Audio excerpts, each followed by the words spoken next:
很多人以为人死了一了百了，一把火烧了就万事大吉。我告诉你，你彻底错了。原来火葬的人可能根本就没有下一世了。六道轮回的大秘密今天彻底揭开，大家都忌讳死亡，平时根本不敢谈，今天我必须给你们说透。坊间传闻恐怖得很，火葬场里遗体送进炉子，有人听到哭声，有人听到叹气，甚至遗体还会突然坐起来。是不是死者心有不甘？是不是魂魄没走在喊冤？哎呀，你们这些年轻人啊，听风就是雨。我告诉你们，这个世界上最可怕的不是鬼，是人心里的疑神疑鬼。今天我就把这层窗户纸给你们捅破。我们要用科学的眼光看现象，用佛法的智慧看本质。这件事弄明白了，你对死亡的恐惧起码能消掉一半。你们别自己吓自己。道理简单得不得了，这完全就是物理原理。人活着靠一口气，死后胸腔肺部还存着残余气体。火化炉里温度高达900度以上，热胀冷缩，懂不懂？气体受热剧烈膨胀，压力太大，就要找出口冲过声，带喉咙就会发出呜呜的哭声和叹气声。尤其是由于交通意外或者溺水走的，身体里面寄存的气体更多，那个气流猛冲的声音可能就更大。这纯粹是正常的物理现象，跟鬼神一点关系都没有。那只是身体里最后一点浊气在排空。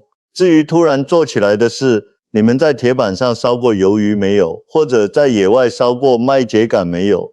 东西一受热，水分快速蒸发，那个筋和肌肉就会剧烈收缩。我们的身体说白了也是一块肉，高温下肌肉一收缩，牵动着骨头手脚自然就抽搐，躯干也就弯曲了。这就好比你洗衣服缩水了，它自然就皱起来了。一定要理性。殡仪馆工作人员在火化前会反复检查生命体征，还会做好各种防爆措施，比如遗体肚子胀气，还得先处理一下。这都是为了让逝者走得安稳。听懂了吗？我告诉你们，不要执着这副皮囊。为什么我们会对火化这么恐惧？因为我们太把这个身体当成我了。你们要晓得，佛法里讲这个身体叫什么？叫臭皮囊。就像你租了一间房子，你住在这个房子里几十年，现在租期到了，你要搬家了。既然是搬家，你人都已经走了，这个旧房子是拆了还是烧了？跟你这个住户还有什么关系呢？很多人想不通，非要守着这个尸体，觉得那是我的亲人。错了，那不是你的亲人，那只是你亲人穿过的一件旧衣服。火化这个过程虽然看着惨烈，要在45分钟到2个小时里，用几十公斤的柴油把100多斤的身体烧成那一小堆骨灰，但这其实也是一种成全。如果不烧，留着它在地下慢慢腐烂，身躯流脓发臭，那个过程要持续几个月甚至更久，那才叫真的难看，那才叫真的痛苦。火一把烧了干干净净，尘归尘，土归土，反而是一种极大的解脱。现在的火化技术很发达，为了体面，还有专门的整容师给逝者化妆，力求还原生前的样子。这是生者对逝者的敬意，是好事。但是不管外面修饰得再好，进了炉子，最后出来的就是一个小盒子。人生一世，草木一秋，你生前再风光，金山银山，名利地位，最后能带走的有什么？这副身体你都带不走，哪怕你生前是个大胖子，100斤重，烧完了骨灰也就剩下3斤多无机物，剩下的都是带不走的尘埃。所以啊，看完火化的过程，你不要害怕，你应该要醒过来。既然身体最终都是一把灰，那你这辈子拼了命的保养它，装饰它，甚至为了它去造业去害人，值不值得？这第一关，我先帮你们把对身体的执着给打破。打破了这一层，我们才能往下聊。既然火化这么干净利落，那为什么还有那么多人非要讲究入土为安？土葬和火葬到底哪个更符合天道，更符合因果？这里面的学问大得很呢。我知道现在很多人，尤其是上了年纪的人，心里还是有个结，觉得烧了太疼了，太惨了。我还是想土葬入土为安嘛。入土为安这4个字把你们的魂都勾住了几千年。但我告诉你们，今天我们要把这4个字当作靶子狠狠打掉。你们以为土葬就是躺在棺材里舒舒服服睡觉吗？错了。那个过程如果我给你们讲细了，你们可能会把刚才吃的饭都吐出来。但我还是要讲，为的是破除你们的执着。火葬是把遗体在烈火里瞬间净化，那土葬呢？那是把腐烂这2个字演绎到底。人一断气，身体就开始变冷，每小时下降，个把小时后就跟冰块一样了。紧接着僵硬肌肉锁死，嘴张不开，头转不动，这还只是开始。如果选了土葬，身体要在地底下慢慢烂成一堆白骨，需要1个月甚至更长时间。在这个过程里，那个棺材里头可不是太平盛世，那里是细菌的乐园，流脓发臭生蛆，烂得一丝不剩。我们要讲慈悲。什么是慈悲？慈悲就是不给活着的人添麻烦，不给子孙后代造孽。你们晓不晓得，人虽然死了，但他身体里带的那些病菌病毒可没那么容易死。根据医学资料显示，像那个丙型肝炎病毒，人死了还能在尸体里活个4到21天。如果你是土葬，这些细菌病毒随着尸体腐烂，渗到土里，渗到地下水里，是不是就污染了环境？还有啊，有些家属为了让尸体不烂，搞什么防腐液，那个防腐液里头全是重金属，什么汞啊、砷啊，这些东西埋进地里，那就是给土地下毒。你们想想，如果有朝一日你的重孙子喝的水是被你这个老祖宗的尸体污染过的，你这个入土为安，安得了吗？你心里过意得去吗？相比之下，火葬虽然看着猛烈，但是把细菌病毒连窝端扫得干干净净，这是对活人负责，也是对自己负责。再从大局上讲一讲，过去古代人扫地多，随便找个山头埋了也就埋了。现在呢，人口爆炸啊，中国传统的风水讲究坟地要找水草丰茂的地方。哎呀，你们要晓得，水草丰茂的地方，那也是最适合种庄稼的地方啊。如果大家都去占一块地搞土葬，活人的粮食从哪里来？活人的房子往哪里盖？那么从佛法上到底怎么看这个问题？佛经里讲得很清楚，死亡只是这一期生命的结束。我们的身体是由地、水、火、风4大元素临时凑起来的，骨头是地大，血液是水大，体温是火大，呼吸是风大。人一死，4大分离，不管你是烧成灰还是埋进土，最后的结果都是一样的。尘归尘，土归土，你那个真正的灵性，那个神识早就走了。就像司机下了车，你还非要对着那辆报废的车子磕头，还要给车子盖个豪华车库，那不是傻吗？所以不管是土葬还是火葬，只要是恭敬的，是为了让逝者体面尊严的离开，都是好的。但我更倾向于火葬。为什么？因为干净环保不执着。既然这个身体留不住，不如把它痛痛快快的还给大自然，把土地留给后人，种粮食，种花草，这也是你死后的一份功德，这叫布施。把你最后一点占据空间的机会都布施出去。讲到这里，关于身体怎么处理，我想大家心里应该有数了，别在这个皮囊上纠结了。身体是假的，是暂时的，但是有一个东西是真的，是会延续的，那就是刚才我提到的那口气，那个灵性，那个神识。人死了，身体烂了，那个神识去哪里了？很多人就有一个大误区，什么误区呢？就是这句老话，人死如灯灭。很多受现代教育的人觉得这话很潇洒，觉得人死了嘛，啪嗒一下跟关灯一样，两眼一抹黑，啥也没了，一了百了。我告诉你们，这就叫断见，这是最危险的一种看法。如果人死真的如灯灭，那我们就不用修行了，也不用讲道德了，活着干坏事也没报应，反正死了就没了嘛，是不是？可是真实的生命并不是这样的，生命不是那一盏灯，生命是一股气，一股转个不停的电流。身体坏了，那个神识还在不在？当然在，他要去找下一个灯泡来。我不跟你们讲大道理，我们先看一个真实的案例。这个故事不是神话小说，是发生在农村的一个真实事件。有位老太太去世了，按照农村的老规矩，人走了要在家里停尸3天，守灵尽孝道。到了第3天晚上，夜深人静，大家都在那守着，昏昏欲睡。灵棚里点着那种长明灯，光线忽明忽暗的。突然有个守灵的人看见那个老太太脸上盖的那张门帘纸在那抖，起初以为是风吹的，农村晚上风大嘛，可是看着看着不对劲了，那个纸一起一伏，很有规律，就像底下有鼻子在出气。那个守灵的一下子毛都竖起来了，吓得拔腿就往屋里跑，把大家都喊出来。大伙壮着胆子把那张纸揭开一看，哎呦，那原本冰凉湿冷的遗体真的在喘气。没过一会儿，老太太眼睛睁开了，活过来了。这就是咱们常说的死而复生。老太太醒来第一句话说：“水给我水。”咕咚咕咚喝了一肚子水。这老太太又活了35年才真正去世。在这几年里，她给家里人讲了那3天她去哪儿了。这就很有意思了，你们仔细听，这里面全是中阴身的秘密。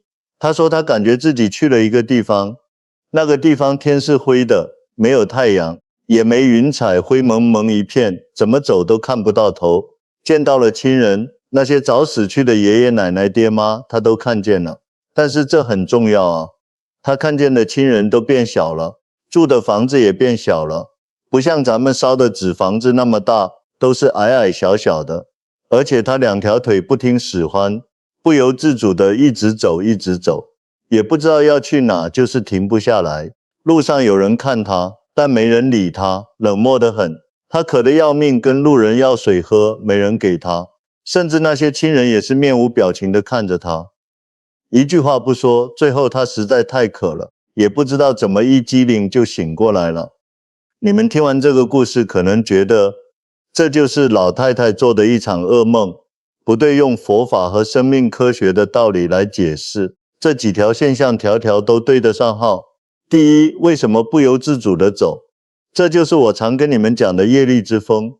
人死后身体没了，那个灵魂就像一片羽毛，你生前做的好事坏事，养成的那种习惯，就形成了一股风，这股风吹着你走，你想停都停不下来。如果你这辈子那是忙忙碌碌，停不下来的劳碌命，死后那个神识也是慌慌张张，到处乱跑。第二，为什么渴？在佛经里这一段时期叫中阴身。如果一个人生前贪念重，或者死的时候很痛苦很执着，他很容易堕入恶鬼道的边缘。恶鬼道最大的特点是什么？就是渴，喉咙细得像针，肚子大得像鼓，永远喝不到水。老太太在那边拼命要水喝，说明她那一刻的心境就在那个贪念和匮乏的境界里。第三，为什么人变小了？天是灰的，心量决定境界。阴间没有太阳，因为太阳是阳气，阴间是纯阴之气，而且因为没有了肉眼的障碍，那是纯精神的世界。为什么看到的房子小人小？因为那是他自己心里的投影。我们活着的时候心胸狭窄，斤斤计较，死后你看到的世界就是又窄又小的。所以我常劝你们做人要大气一点，心量大一点，不仅仅是为了活着舒服，也是为了你死后那个世界能宽敞一点。这个故事告诉我们的一个铁的事实，生命并没有结束，只是换了一种形态。佛法讲6道轮回，不是为了吓唬你们。正如佛经里讲的，有情轮回6道生，犹如车轮无始终。这生命就像个车轮子，转了一圈又一圈。你这辈子是前一辈子的结果，你下一辈子是你这辈子的结果。前世决定今世，今世决定来世。你这辈子做了什么，想了什么，最后那一刻心里念着什么，那个业力就会像磁铁一样，把你吸到对应的那个道里去。你看不到空气，你还要不要呼吸啊？你看不到 WiFi 信号，你手机能不能上网啊？这个因果业力就是宇宙间的那个 WiFi 信号，它精准得很，从来不会连错线。讲到这里，你们应该明白了。老太太虽然回来了，但那是极少数，更多的人去了就得接受审判。你们以为审判是阎王爷拿着金桃木在拍吗？嘿嘿，那只是表象，真正的审判比那个更精彩。也更残酷。接下来我要给你们讲一个更劲爆的故事，是一个和尚死了7天后的见闻。这个故事会告诉你们，为什么穿袈裟的讲经法师下了地狱，而只有那个老实念经的笨和尚升了天。这里面的规矩跟你们想的完全不一样。你们平常去寺庙烧香，看到那些穿袈裟的敲木鱼的师傅，是不是觉得他们肯定没问题，死后肯定往生极乐或者成佛成主了？哎呀，我告诉你们一句老话，叫地狱门前僧道多。这句话不是我编的，是古人总结出来的血泪教训。穿了那身衣服，不代表你心就干净了。有时候懂得多，名气大反而更危险。为什么？因为我慢，因为贪念。这是北魏时期的一个公案，主角叫慧宁和尚，他在阴间7日游带回来的阎王爷判决书，把当时的皇帝和太后都给吓得够呛。来，竖起耳朵听，这对我们在座的每一个人都是一记警钟。故事发生在北魏孝明帝的时候，洛阳有个崇祯寺，里面有个叫慧宁的和尚。这人平时好端端的，突然有一天暴毙了，死了7天，大家都准备埋了。嘿，他又活过来了。醒来以后，他也是一身冷汗，说我也没死，曾是被阎王爷抓去旁听了一场审判，原来抓错人了。但阎王爷特意让我把看到的带回来告诉世人。他看见阎王爷审了5个和尚，这5个人的结局跟他们在阳间的名气完全是反着来的。先上来的是2个没啥名气的和尚，一个叫道品，一个叫智胜。这就好比现在那种在寺庙角落里默默无闻的小师傅。道品和尚这辈子没别的本事，就能一字不差地背诵40卷大般涅盘经。智胜和尚一生坚持打坐修禅，刻苦得很，也不爱出去应酬。阎王爷怎么判？阎王爷一看生死簿，点点头说好，你们修的是真功夫，大手一挥，判他们直接转生。天人道道品去观音天享福，智胜去兜率天享福。这时候鬼卒就领着他们走了。道品进了一扇发着白光的门，智胜进了一扇发着金光的门，那是光明大道啊。你们看，这个道理很简单，修行不是演戏，不是给别人看的。你心里有没有佛？你功夫下没下到位，骗得了人，骗不了天。这2个人虽然笨，但是心诚，所以有好报。接下来的可就吓人了。上来一个叫谭墨醉的和尚，他在阳间那可是个网红法师，他擅长讲经，什么涅盘经、华严经讲得头头是道。每次开讲那是人山人海，成百上千的信众给他鼓掌，把他捧上了天。他以为阎王爷肯定要给他 VIP 待遇，结果阎王爷冷笑一声，指着鼻子骂你啊，讲经是讲得好，但你那是为了显摆。阎王爷说，你们这种人我慢之心最重，表面上讲佛理，心里想的全是你们谁都不如我，傲气冲天。这叫修行吗？这叫做秀。阎王爷让他现场坐禅诵经，结果他哆哆嗦嗦说，平生只喜欢讲，不喜欢修，实操一窍不通。判决下来了，阿修罗道。鬼卒把他拉进了一扇血红色的大门。为什么是阿修罗？因为阿修罗好斗，嗔恨心重。你喜欢争强好胜吗？那就去那边争个够。再下一个叫道红，这人一上来就喜滋滋的邀功。阎王爷，我在阳间可是做了大好事的，我教化了一家4代人信佛，我还筹款造了10尊金灿灿的大佛像，这功德够大了吧？怎么也得让我上天吧？阎王爷听都不想听，说出家人本分是修心。你虽然照相教化幕后筹款，但你动机不纯，你是为了让人家供养，你为了敛财，借着佛祖的名义做生意，这叫什么？这叫吃佛饭穿佛衣赖佛地，判决恶鬼道，直接拖进墨蓝色的大门。你想吃你想贪，那就让你去恶鬼道，永远吃不饱，永远喉咙冒火。最后一个最惨是被拖上来的，满身是血，哀嚎不止。这和尚叫宝明，出家前是个太守当官的。他在堂下大喊冤枉，我虽然没怎么修行，但我带头见了那个灵觉寺啊，我也天天拜佛啊，为什么打我打得这么狠？阎王爷拍案大怒，你还好意思说？你建寺庙的钱哪来的？那是你当官的时候搜刮的民脂民膏，因为你多少百姓家破人亡，你拿脏钱给佛祖盖房子，你以为佛祖会保佑你，这就叫伪善，这是最坏的恶判决。阿鼻地狱受苦1000世，直接扔进那个黑漆漆的门里，连看都不敢看一眼。故事讲完了，你们听懂了吗？第一，修行不在嘴皮子上，在心地上面。那个讲经的大法师自己做不到，那就是骗子。那个造佛像的和尚心里想的是名利，就是搞形式主义。第二，因果不论身份，不管你是大和尚还是达官贵人，阎王爷那里没有后门，你的心是黑是白，那个账本上记得清清楚楚。第三，最大的功德是清净心。你看那2个笨和尚啥也不会，就守住了一颗清净心，结果最好。所以啊，你们不要觉得学佛就是要搞多大的排场，捐多少钱，没那个必要。心如果不善，你就是把金山银山搬到庙里，也是造业。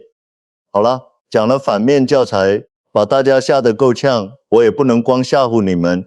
如果一不小心没去成好地方，去了阴间，那日子到底怎么过？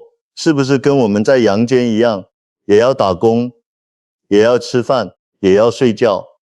这个问题问到点子上了。那是另一个世界的生活法则。阴间到底啥样？很多人一听阴间就害怕，觉得那是阎王爷用来酷刑折磨人的地方。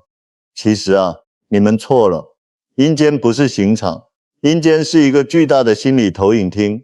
你在那里看到的一切，不管是恐怖的还是凄凉的，都是你自己内心的投射。首先，我们得把阴间这个概念在佛法里定个位，它其实就是6道轮回里的恶鬼道。但也别听到鬼就觉得青面獠牙，其实他们也是一类众生，也有他们的社会结构，也有贫富差距，甚至也有他们的通货膨胀。我们先说阴间的时间与寿命，那里的一天你熬得住吗？你们在阳间觉得时间过得快，一天忙忙叨叨就过去了，但在阴间那个时间感是完全不一样的。佛经里讲，鬼道的1个月相当于人间的1天，这意味着什么？意味着那边的日子过得很慢很漫长，而且他们的寿命极长，短命的鬼也能活1000岁，长命的能活10000岁。你们想一想，如果在那边受苦，那个苦可是漫漫无绝期的。所以佛经里为什么叫我们要出离轮回？因为一旦掉进那个坑里，想爬出来，时间成本太高了。再看看阴间的贫富差距，你烧的每一张纸钱都有用。很多人问蔡老师，我给去世的父母烧纸钱，他们真的能收到吗？还是我在自我安慰？我告诉你们，真有用。在那个世界也有阶级，也有贫富。按佛经的说法，鬼分3种多财鬼，就像人间的大富翁。为什么富？因为有人祭祀啊，子孙孝顺，经常供奉，他们在那边就衣食无缺，甚至受人尊崇，像个小神仙一样。少财鬼有一顿没一顿，祭祀得少，日子过得紧巴巴。无财鬼，这就是没人管的孤魂野鬼，居无定所，肚子饿得要命，却吃不到东西。所以你们逢年过节给祖先烧点纸，供点饭，对于他们来说，那就是实打实的汇款单和救济粮。这是慈悲，也是孝道。那边的生活习惯跟我们阳间也是反着来的。你们供在那里的鸡鸭鱼肉鬼是真的来吃了吗？肉明明还在盘子里嘛。要注意，他们吃的是气，是味道，这叫触食或嗅食。他们闻一闻那个香气，精气神就被吸走了。不信你们做个实验，夏天的时候做2碗一样的红烧肉，一碗供过祖先，一碗没供过，你会发现供过的那碗坏得特别快。为什么？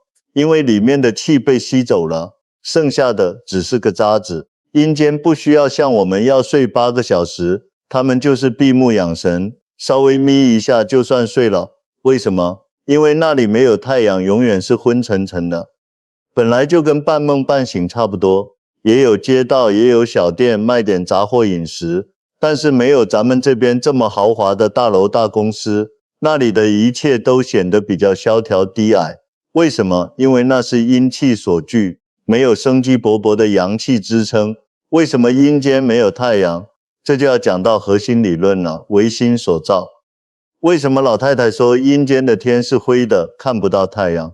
因为太阳代表阳气，代表光明和温暖。一个人死了，如果去了阴间，说明他心里的贪嗔痴还没断，心里的那盏灯灭了，心头没有光，外面的世界自然就没有太阳。你在那里看到的每一个景象，其实都是你生前习气的回放。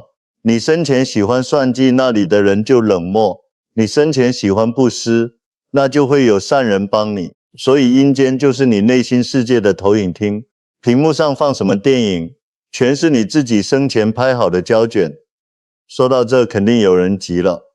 蔡老师，万一我到了那边不想受苦，还有没有机会补救？能不能弯道超车，去那个传说中最美好的地方——极乐世界？有佛法慈悲，就慈悲在这里。释迦牟尼佛早就给咱们留了后门，叫三辈往生。不管你是什么根器，只要你最后这一念转过来都能走。我给你们总结成简单的3级跳。第1级上辈往生，这是给真修行人准备的。你得舍弃家业，发大菩提心，一门心思念佛。这种人走的时候，阿弥陀佛亲自来接，那是坐着金莲花，风风光光地走，一去就是大智慧、大神通。第2级中辈往生，这是给大多数在家居士准备的。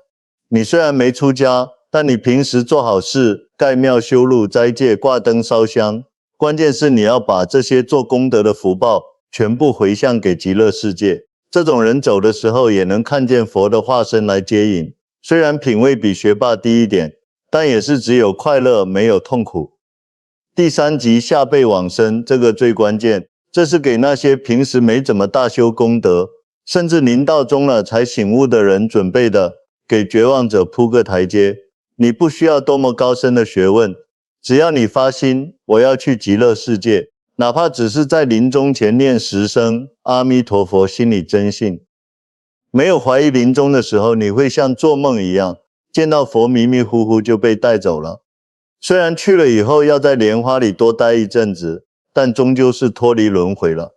听懂了吗？不管是阴间的生活指南，还是往生的3张门票，道理只有一个，一切唯心造。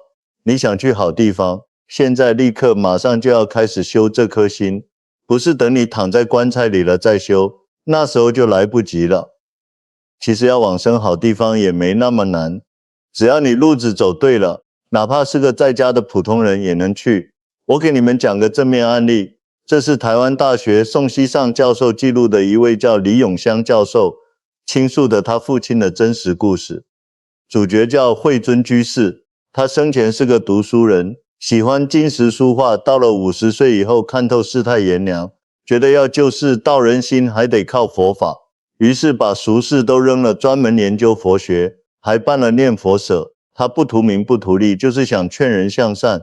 到了他63岁那年秋天，他得了个怪病，不停地呕吐，吃不下睡不着，折腾得够呛。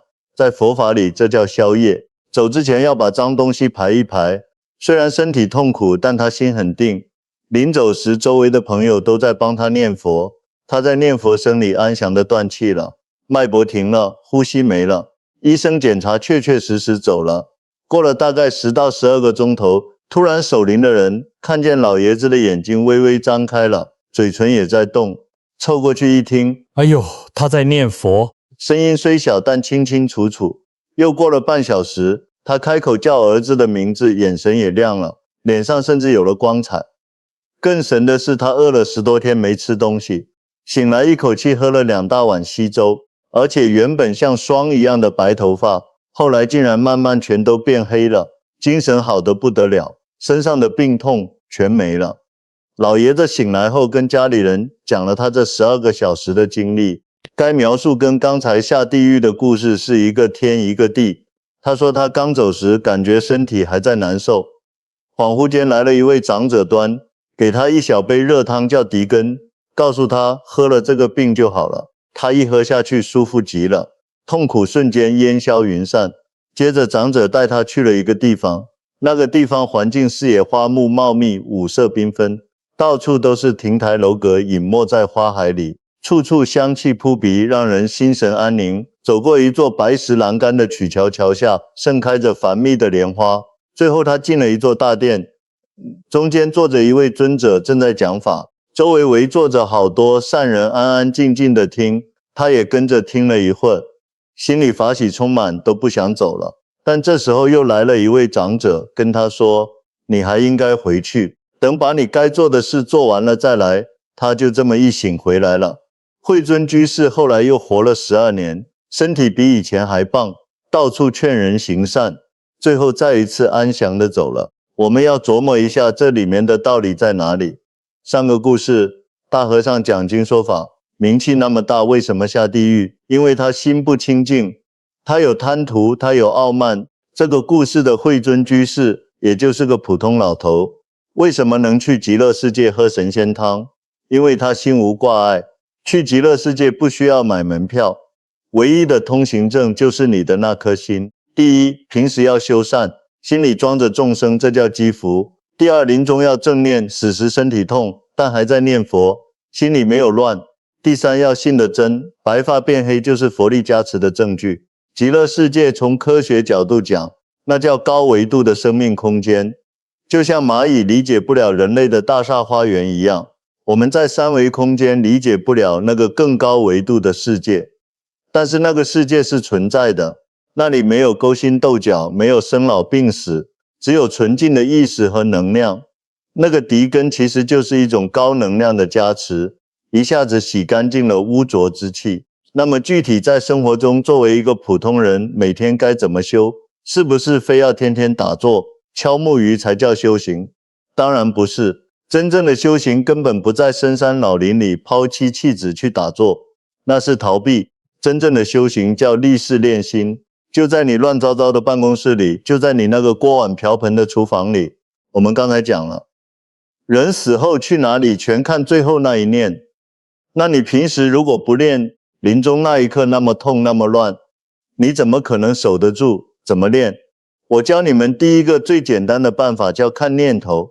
你们的心现在像个猴子一样，心猿意马，一会想吃火锅，一会想讨厌的同事，一会担心明天的房贷，这叫散乱。每天抽出10分钟，把手机关了，坐那儿发呆，不是真发呆，是看着你自己都在想什么。突然冒出一个生气的念头，你就看着这个念头对自己说，哦，我生气了，不要跟着他跑，不要去想怎么骂回去。就像看天上的云彩一样，看着它飘过来飘过去，这就叫觉知。你能看到自己在生气，气就消了一半；你能看到自己在贪心，贪就少了一半。这就叫不怕念起，就怕觉迟。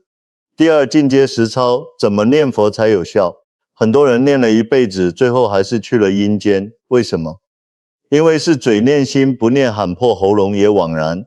真正的念佛是念这个字。你们看汉字念字，上面是个金，下面是个心，意思就是当下这一颗心，别贪多，不要规定自己一天必须念10000遍，那是赶任务，心里全是急躁。要听音念佛号的时候，耳朵要死死，听着自己嘴巴发出的声音，把注意力全部集中在这个声音的震动上。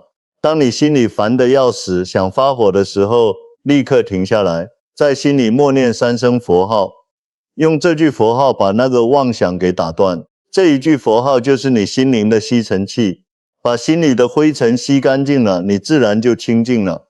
第三，生活禅，洗碗扫地都是道场。很多人觉得做家务是苦差事，是浪费生命，错，那是最好的禅修道场。你在洗碗的时候能不能只洗碗？手摸到盘子的滑水，冲过手背的温度，洗洁精的味道，你的心就完全在这个洗碗的动作上，不要去想老公怎么不干活，孩子作业还没写，这叫戒净修心。把洗碗当成是给佛祖洗澡，把扫地当成是扫除心里的垃圾，你把这一碗洗干净了，心里就亮堂一分。如果你能这样生活，那你吃饭睡觉走路无时无刻不在修行，这就叫平常心是道。第四，终极奥义，最好的修行是利他。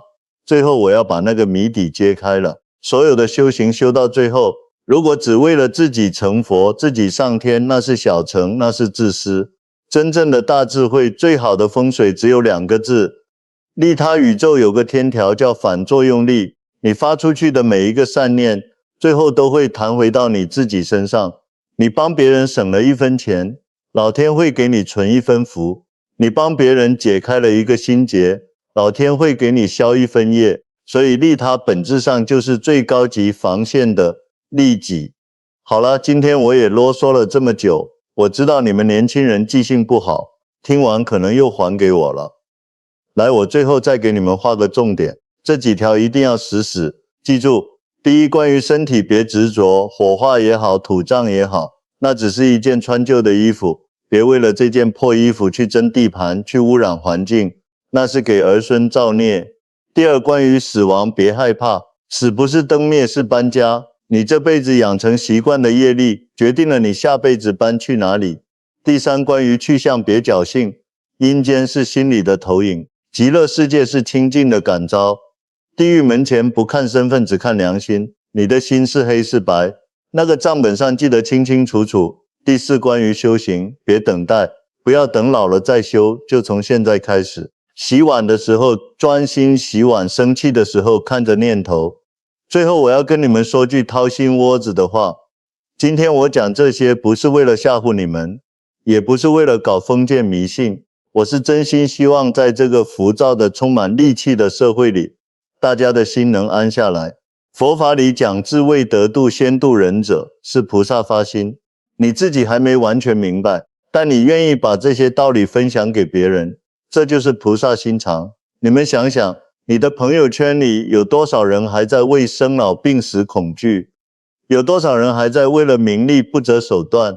如果你把这个视频转发给他们，或者分享给你的家人群，也许就是因为你这一转，你的一位亲戚突然看开了，不跟子女争遗产了。也许你的一位朋友看完，突然放下了对去世亲人的执念，不再痛苦了。这就叫度人一念，救人一命。胜造7级浮屠，救人心一念，那个功德是无量无边的。因为你的这一个举动，世间少了一份怨气，多了一份祥和，这份福报最后都会回到你自己和家人的身上。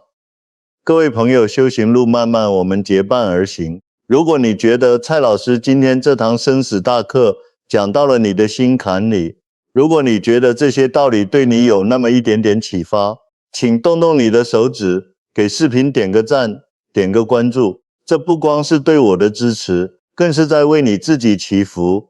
我希望你们在评论区里不要发别的，就留下2个字善念，或者写下一句为家人祈福的话，让我们成千上万人的善念汇聚在一起，形成一个巨大的正能量磁场。